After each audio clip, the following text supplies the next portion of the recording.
नमस्कार दोस्तों, मेरे YouTube चैनल में आपका स्वागत है।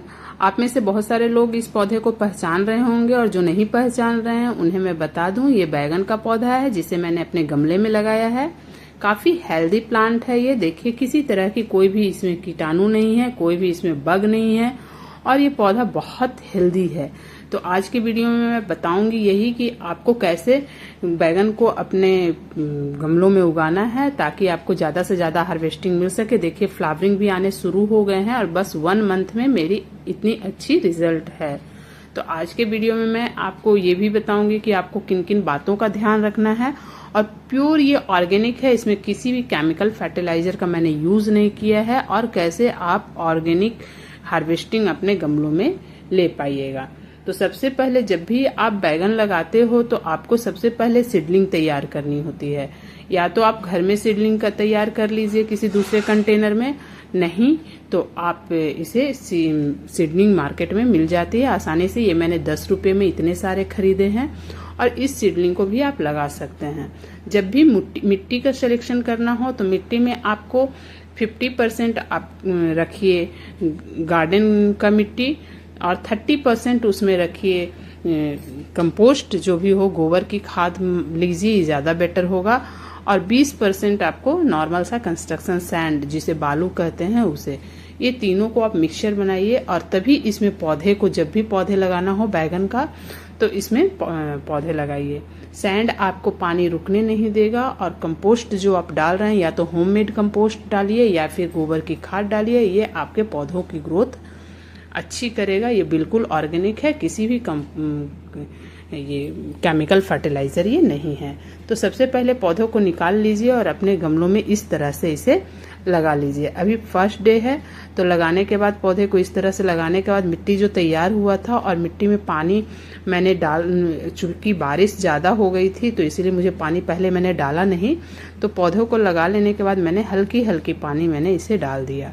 और करीब 1 वीक में बारिश बहुत ज्यादा थी तो 1 वीक में मेरा इस तरह का रिजल्ट है। और ओवर वाटरिंग ऑलरेडी हो चुकी थी तो मैंने इसमें कोई पानी नहीं दिया है।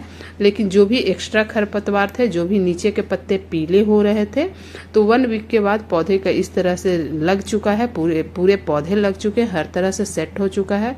तो आपको नीचे के पत्तों को हटा लेने हैं और पानी तो बिल्कुल भी नहीं देना है। लेकिन जो भी पत्ते कीड़े खा रहे हैं, जिसमें थोड़े थोड़े छेद हो रहे हैं, ओवर वाटरिंग से खराब हो रही है क्योंकि ऑलरेडी बारिश में हम कुछ कर नहीं पा रहे हैं, तो आपको इन पत्तों को हटा लेने हैं और पानी बिल्कुल नहीं देना है। अभी तक इसमें मैंने कुछ नहीं डाला है, बस लगाते वक्त ही सिर्फ थोड़ा सा पानी डाला था। एक्स्ट्रा खरपतवार को हटा लेना है इसलिए क्योंकि अननेसेसरी की आपकी एनर्जी को, पौधे की एनर्जी को वो ले रहा है।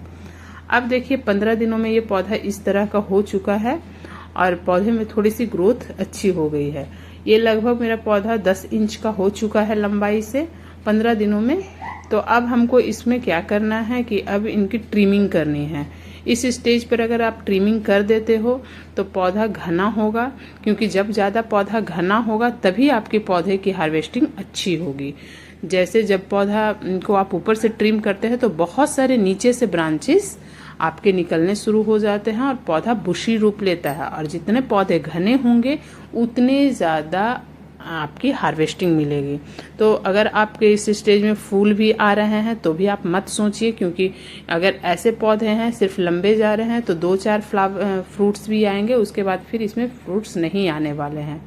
लेकिन जब आप ट्रिमिंग कर देते हो, उस फ्रूट्स को भी, फ्लावर फ्रूट्स को भी हटा देते हो, तो पौधे नीचे से बहुत सारे ब्रांचेज निकालेगा और जिसकी वजह से आपकी फ्रूटिंग भी अच्छी होगी, पौधे का एक ग्रोथ भी अच्छा होगा।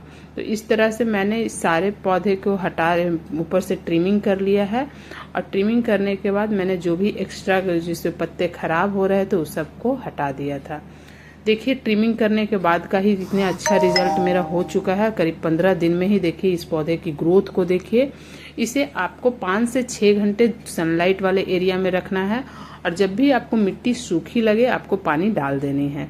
लेकिन अभी तक मैंने कुड़ाई नहीं की थी, मानसून सीजन भी खत्म हो गया, पानी भी मैंने कभी दिया नहीं है इसमें।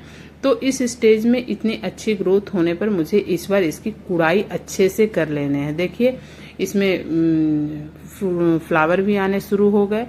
तो देखिए इस पौधे का ग्रोथ। और अब मुझे मिट्टी की करनी है कुड़ाई। जैसे ही आप कुड़ाई कीजिएगा तो ऑक्सीजन लेवल इसमें ज़्यादा जाएगा। नीचे के जो भी पत्तियां खराब हो रही है उसे इसलिए भी हटाना जरूरी हो जाता है कि वो पत्तियां हमारे पौधे की अननेसेसरी की एनर्जी हटा रहा है, ले रहा है। तो उस पत्तों को हटा ही दीजिए। और इससे क्या होगा कि जब आप नीचे के पत्ते हटा देते हो तो मिट्टी में क्या है, धूप लगेगी। और जब धूप लगेगी और मिट्टी को करना है कुड़ाई, क्योंकि उसमें ऑक्सीजन की मात्रा जाएगी, तो जब पौधे की रूट्स को ऑक्सीजन मिलेंगे, नाइट्रोजन मिलेंगे, तो उसकी ग्रोथ अच्छी होगी। तो अभी तक मैंने इसमें कुछ नहीं डाला था, उसके बाद बस आज मैंने इसे कुड़ाई कर दिया था। और कुड़ाई करने के बाद मेरा पौधा का इस तरह का रिजल्ट मुझे देखने को मिल रहा था। तो कुड़ाई करने के बाद आपको कुछ नहीं देने हैं, बस उसे छोड़ देने हैं एक दिन पूरे। उससे अगले दिन आपको इसमें पानी देना है, क्योंकि कुड़ाई करने के बाद तुरंत पानी नहीं देना है, उसके रूट्स में हवा जाने दीजिए। अब इसको डालना है आपको गोबर की खाद। कुड़ाई करने के बाद मैंने हल्की सी इसमें गोबर की खाद दिया है और इसके बाद इसमें पानी डाल दिया है। देखिए मेरे पौधे के रिजल्ट को देखिए, कितना अच्छा बशी रूप ले रहा है। फ्लावरिंग भी शुरू हो गई है और ये पौधा मेरा काफ़ी सुंदर लग रहा है। अब इसके जब फ्रूटिंग आएगी तो इसकी नेक्स्ट वीडियो मैं आपको अगले वीडियो में ज़रूर दिखाऊंगी। और उसमें क्या क्या फ्रूटिंग में आपको क्या क्या ध्यान रखना है, फ्रूटिंग कंडीशन में, उस बात का भी ध्यान देना है। अब इस जब फ्लावरिंग आए तो आप यहाँ पर एक लिक्विड फर्टिलाइजर जरूर दीजिए, वो है बनाना पील वाली। ये फ्रूटिंग स्टेज में है, यानी पौधा आपका मैच्योर हो चुका है। यहाँ पर अगर आप इसे बनाना का लिक्विड फर्टिलाइजर देते हैं, केले की खाद, छिलके का खाद देते हैं, आपको ज़बरदस्त हार्वेस्टिंग मिलेगी।